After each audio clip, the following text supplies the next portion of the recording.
You're listening to the Product Coalition podcast with Jay Stansell. This is where product mastery happens. This is where careers are made. Welcome to the Product Coalition podcast. Let's go.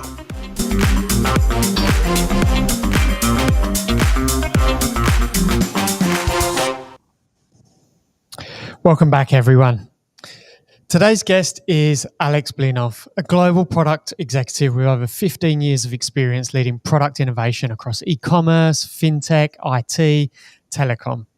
As a chief product officer, Alex has driven international launches, led cross-functional teams, and crafted strategies that consistently exceed customer expectations. In this episode, Alex is going to share how the role of senior product leaders is evolving and where it's headed over the next 5 years. He's going to dive into what it really takes to build a strong product culture, empower your teams, and maintain strategic clarity when, to be honest, sometimes everything feels uncertain. So whether you're scaling your first product or managing a global portfolio of products, this conversation is going to be packed with actionable insights and hard-won lessons from Alex from the front lines of product leadership. Alex, welcome to the show. So good to have this moment to chat to you today. Hi, Jay. Thank you very much for having me today. My pleasure. Alex, this is all about getting into the mind of a global product leader. Before we jump into some of the topic and moments that we want to speak about today, could you talk to me about why it was important for you to come on the show and have this as a topic? Why did you want to share your thoughts today? Yeah, so throughout my career, I constantly seen that the role of product manager has been evolving in the organizations. And it's a great time to reflect about it and to think a little bit more what to expect from this role, and especially from these leadership roles as chief product officer, how it's going to be evolved and where we be in 5 years from now. And that's why I decided to join the podcast and share it with your audience. Fantastic. Thank you. Now, Alex, you've had an incredible experience across a number of different industries that I touched on there. We're going to be talking about how the role of product leaders is expected to change in the future. But before we do that, could you talk to me a little bit of some of your global experiences of how product management has changed in your timeline before today? Yeah, absolutely. So I'm in the role for, as you mentioned, for more than 15 years already. And I would say that from my perspective, from my experience, the role of product leader in the organization became more like a communication role.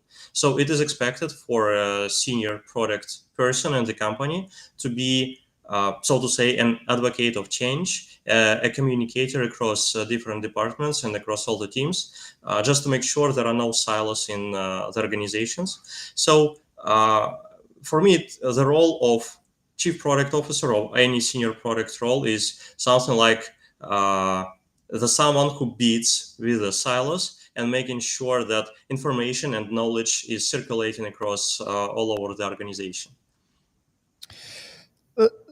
Times are changing quite quickly around product management, specifically with the toolings and technologies we've got available today that we didn't have 5, 10, and certainly 15 years ago.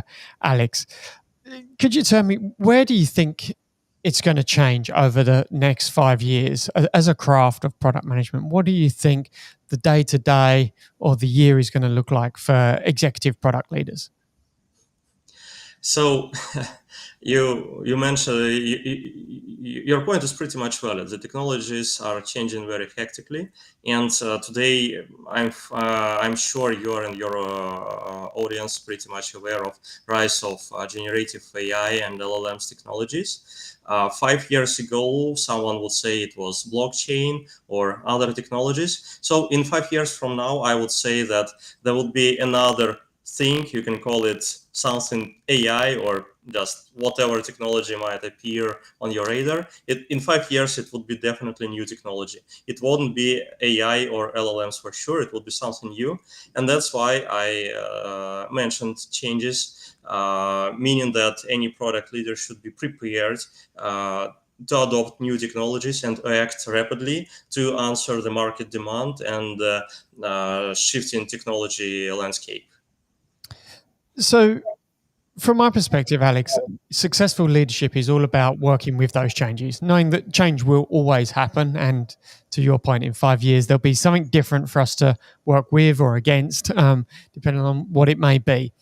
The culture of an organization, though, in order to succeed throughout those changes, is always needed to be flexible, to have a strong culture that can allow teams to experiment with that change, to adopt it in safe ways where they don't feel like they're cheating at work or they're, pursuing a roadmap item that, is secretly being done in the background as a side project and things like that. So, what are some of the more effective ways you've seen product teams become empowered to work with change and to drive impact in spite of change? Yeah. So first of all, I would say that autonomy of product managers and product teams in the company is very important, because if you're running 5, 10, 20 different product teams in the organization, you cannot be flexible if you're going to dictate them what to do. So you are building the organization in a very flexible way, making sure that you have enough authority, enough decision-making power on the places inside the product teams. And to build this organization, it is important to have very solid level of product culture in the company, meaning that everyone understands what product management is and how product organization operates in general. And to achieve this point, it is for a senior product leader, it is important to gain enough level of trust across the board, across the stakeholders and other cross-functional teams. And this trust, this level of authority allows senior product leaders to build this type of flexibility beneath. Does it make sense? It does. It does. With some of the changes I'm reading about right now, Alex, the term going back 10 years ago in product management was that the product managers could be considered the mini CEO of the business. And that's, we all know, is quite an outdated concept here in 2025. What I'm feeling, reading, seeing, and practicing in my own day-to-day is that actually it's changing to be more of a strategic architect, much more involved in architecting the commercial strategy and the commercial outcomes of the business, and much more of a systems thinker rather than a feature delivery specialist who's very close to the customer. Would you agree with some of those concepts, and would you build on that? Yeah, of course. I believe you nailed it pretty accurately. So I also do not believe that today product managers are mini CEOs of their products. Imagine some big organizations with hundreds or multiple hundreds of product managers inside, and if you have a couple of thousands CEOs sitting all together, you won't be able to build a successful business. So apparently, product manager role was changed. And I would say, from my perspective, it is very important when you lead in the product organization, it is very important to have a single, very solid vision as a business, where I strive and what we are going to build in a couple of years from now. And that is how you align all these product teams and product managers all together. So I would say I kind of agree with you that product manager is a strategic thinker, a strategic analyst, making sure that they are able to adjust their part of the product or their part of the feature set towards a single, a joint vision, and they find the right place of this feature in this landscape, making sure it is efficient, achieving their goals, and moving the whole organization, the whole system towards their major goal and business success. Alex, when I was researching you and your resume and your background, it's truly global. Your experiences touch United Arab Emirates, Saudi Arabia, Indonesia, Singapore, and now United States. Can I ask, when we talk about building product culture in organizations, is there a difference when it comes to building product product culture in United States versus a global mindset or a specific country or regional mindset in some of those experiences you've had? Yeah, I would say that organizations and companies across the globe are very different, and something that is appreciated in the United States might not be working well in Europe or in Asia.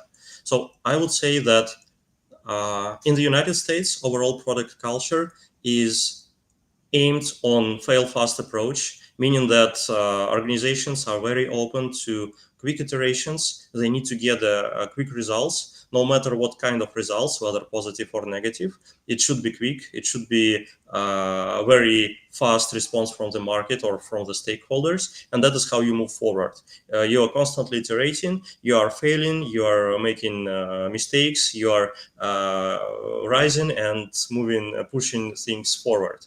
While in Europe, from my perspective, the approach is a little bit different. So people and companies like to have more. They like more agree on the long-term vision first, more agree on the steps, and then start to execute things. So I would say in Europe and in Eastern Europe specifically, people like to think more at the beginning, make a solid decision, and then start executing fast. So they invest more time, more brain power into discovery process, into understanding the market, and only when they sure they are doing the right thing, they start executing it. So it's a bit different environment, a bit different speed, and so on. If you're speaking about Asian cultures, it's way different. I would say that in Asia, it's the product culture and product organizations are a bit respective to hierarchy, and it's very common when one person, being a CEO or someone senior in the company, has the vision where the company should go, and this vision is supported by all the teams, all the members on the lower level of organizations. Okay. So, what's quite interesting about hearing your response on that, when we think about some of the latest tools that are hitting the market and gaining massive traction right now, um, vibe coding as a whole product industry now, when I think back to your European example, do you think that tools and new industry categories like vibe coding tools are going to change the way Europeans approach their work? Because here in America now, it's easy to spin up a prototype, chat with Lovable or Devin or whatever, and within a few hours you got something ready to sit down and do some testing against or research against. But in Europe, do you think that the culture will change there as the barrier to entry on building prototypes is reduced yet even faster? Yeah, it's great that you bring this topic up. I believe it's a very interesting one. I truly believe that technology is not able to switch the way how people think and how their approach to building products, because for me, these differences are more cultural and more in the way how people think, and apparently different nations, different parts of the world, they think differently and they approach to building things differently as well. So that's why I don't think that this technology, this vibe coding era will change the way how people think, but from my perspective, it will bring us to the point where we will get more quality products, meaning that uh, Europeans will start using Lovable and other tools to justify their hypothesis. They will still invest a lot of time in the discovery process, but such tools as Lovable and other vibe coding tools, they will help product managers and product people to make better decisions, and maybe doing it a little bit quicker than it used to be. And in the long run, it will result in better user experience, better product decisions, and better products in general. Okay. Product-led growth has been, a significant pillar of growing products from 2010 to where we are right now. Combine that with more recent advancements in behavior analytics, it seems like that's still going to remain core to how we go about thinking of building and growing product success. What do you think, though, Alex, is changing or is the right recipe for building strong product culture in the future? So for product culture, I believe it is very important to acknowledge that you are building a product-centered organization. So overall, I would say for business, there are multiple choices how to build the organization, how to build the culture. It could be either marketing oriented, sales oriented, or product oriented. So I would say if we're speaking about solid product culture, we need to agree and acknowledge that we are, as a leadership, building a product oriented organization, meaning that we are benefiting from products growth tools, product growth approaches, and the whole company is built around the product. And it is product tool and product managers who are actually making the decisions and making the impact on overall all the company and business growth.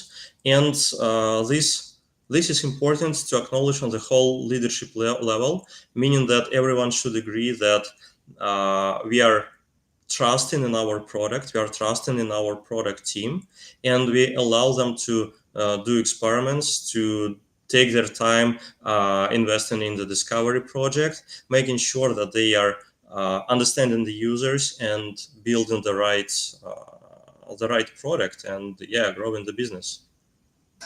Okay.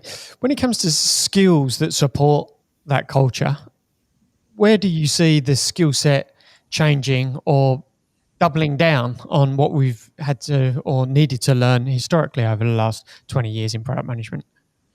I believe it's correlated with your initial question about the role of product manager and organization and how it's evolving. I believe that the major skill that become necessary for product managers today, actually two skills. First is empathy. So product managers should understand the users, their stakeholders, and the environment where they're operating.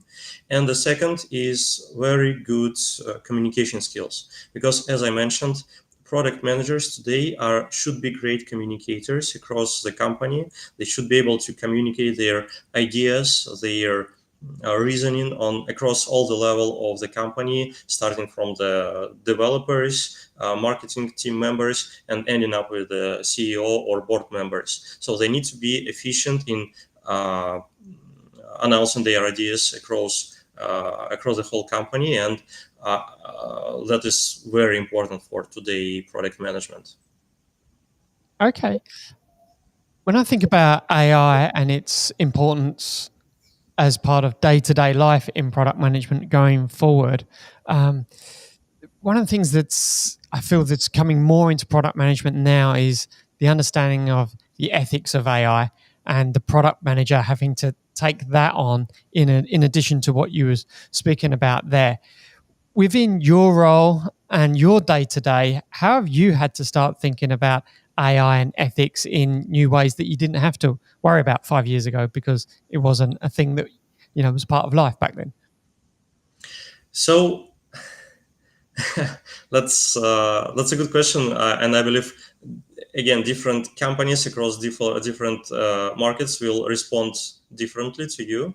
I believe that companies and markets that are really cautious about personal data, that in Europe, for example, they have GDPR and other regulations. They need to be such companies and products that operate on these markets, they need to be very cautious about how they operate with customer data and how they use AI. Apparently, you need to feed AI with some sort of data, with some sort of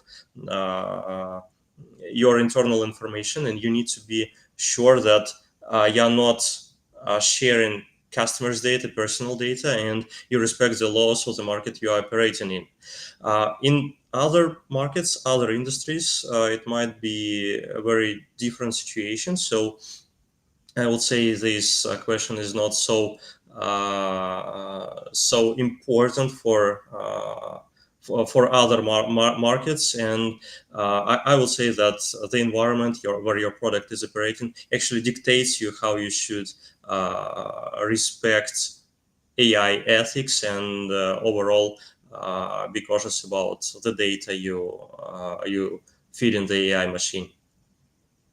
Okay, okay.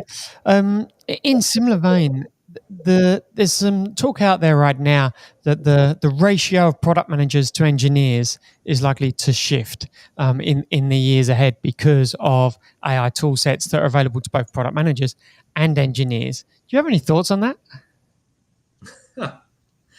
um, I would say that, well, the environment I'm operating for the last maybe 10 years is more agile, and usually I use Scrum framework. And in Scrum framework, the size of the team is kind of strictly defined, and you probably know about two pizza team. So you have you have a team where and it is enough to have two pizzas to feed everyone. So this is kind of a classical setup, and from my perspective it's pretty much efficient because it's not about the tools, it's more about communication and a good operation as a team.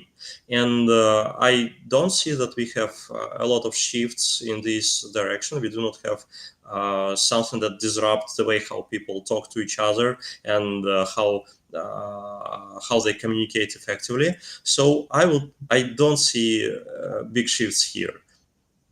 Okay, okay. We've spoken a lot about uncertainty and changes in markets and companies' approaches to building technologies. Regardless of that, though, Alex, what are your suggestions on how teams can build, maintain a resilient product strategy in spite of the guaranteed change that's happening around them?